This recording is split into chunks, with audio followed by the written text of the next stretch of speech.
Il y avait dans la yeshiva célèbre de Vologine un élève qui était profondément versé dans l'étude et il en a été stressé. Et il a eu des problèmes graves. Alors le médecin dit, tu dois cesser l'étude de la Torah pendant 1 an. Quoi? C'était un élève assidu.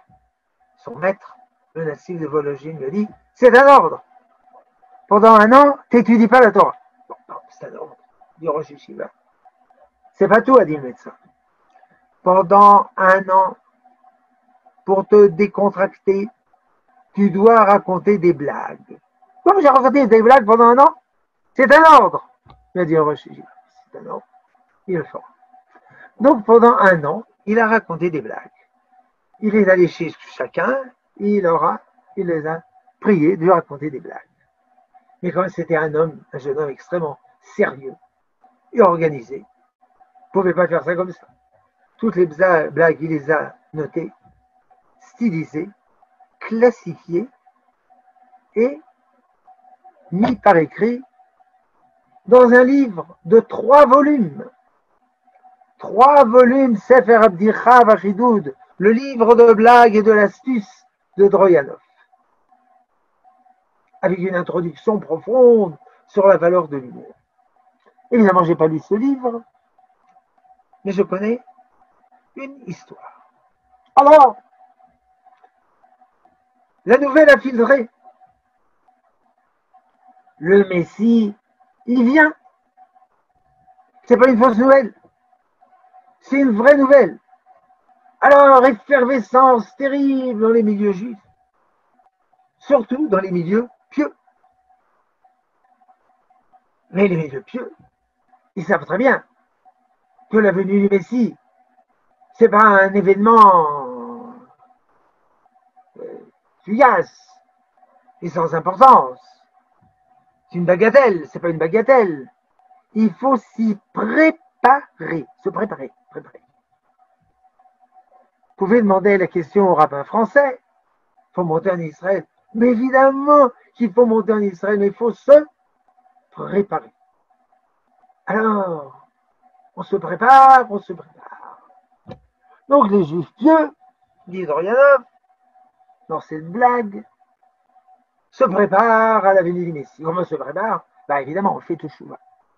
La teshuva, l'étude, l'examen de conscience, ils font teshuva. Et puis ils vont à la mikveh, l'ablution rituelle. Et puis ils vont teshuva dans la mikveh. Ils vont teshuva après la mikveh. Ils sortent de la mikveh.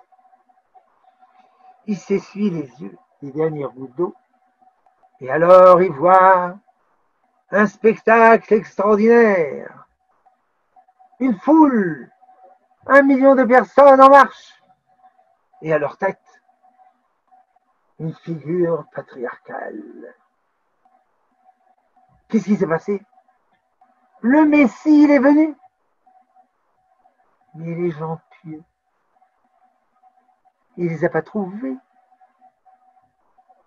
Parce que les gens pieux, ils se préparaient à la venue du Messie. Alors ils sont restés plantés comme des pieux. Ah mais c'est horrible, disent les gens pieux, horreur et damnation, le Messie est venu. Et puis il prend ces gens-là, ces hérétiques, ces incroyants, ces pécheurs. Et nous, on est restés coincés ici. Alors il appelle, oui, monsieur le Messie. Le Messie dit, c'est qui m'appelle là-bas? C'est les juifs religieux qui ne sont pas venus avec nous. Voilà. Bon, le Messie dit, on va les attendre. C'est quand même des juifs. Malheureusement, c'est pas une blague. C'est une des choses les plus tristes qui s'est passée. Parce que dès que les portes d'Eretz Israël se sont entrouvertes, on se serait attendu à ce que tous les juifs religieux du monde entier montent en Israël. Et alors on aurait un pays religieux, un État religieux, un gouvernement religieux, un président religieux, tous seraient religieux. Puis les non-religieux qui seraient montés au compte-gouttes, ils auraient prévu ce qui se passe et se seraient rapprochés de la Torah. Évidemment, je n'ai pas dit que les religieux ils ne sont pas montés en Israël, mais ce n'était pas la majorité. C'est triste ce qui s'est passé. C'est également un ratage historique. Et d'ailleurs de nos jours également. Demain, si tous les juifs religieux de l'exil montent en Israël, hop, tout cet État